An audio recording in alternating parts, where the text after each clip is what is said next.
and analytical or conscientious or cautious, they call it. This is who we're focused on right now. So how we're going to do this is split it. Half of the group is people oriented, half of the group is fact oriented. Half of this group is aggressive, half is passive. What we're going to focus on is the analytical, quiet, passive person. Unless you want to focus on the dominant. Which one is more troublesome to you? What do you guys? If you had to make a choice, what would it be? C. The C. That's okay. That's what we're going to do. So here's what you do. Focus on their why, use a logical approach, answer questions, and accurately provide evidence of quality. So let me back this up. These types are bottom line, no nonsense, get to the point, fast, go. Now, why are you still here? And can be intimidating, but they always think it's pretty much their way or the highway, right? This side thinks they're right, but they're very slow and methodical. If you want something done right, you give it to a high C person, but if you want it done right away, you give it to someone else, give it to the high D. So you got to understand they're slow. Now these two, this one's easy going. They're pushover. This is what most sales trainings are geared towards, the passive buyer, who doesn't have enough dominance to say, no, I'm not taking that. And no, you didn't answer my question. But the problem is, they will torch you on your CSI.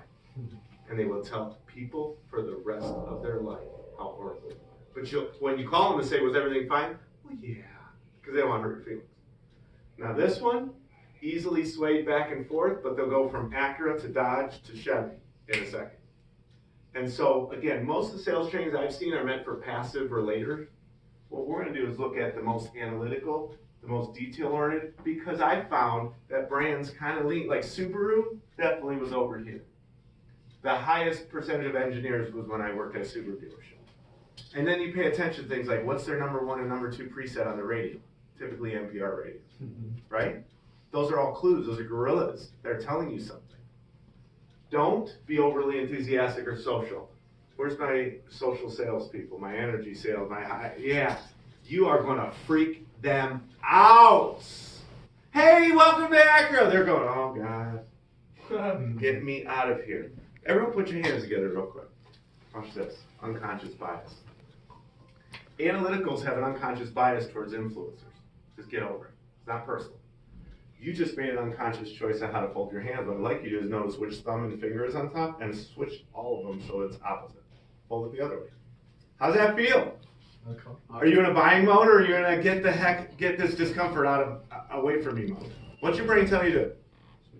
Switch back. Go back to the old dealership. Go back to your old car. And so many times, because you're high I or high D, you freak out the high C.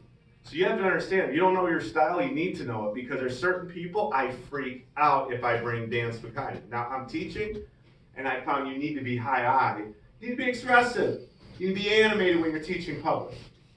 But if I'm closing a deal with a high C dealer principal, it's going to be different. I'm going to change my tone. I want you to think of Ben Stein. Bueller. How's their voice sound? Monotone.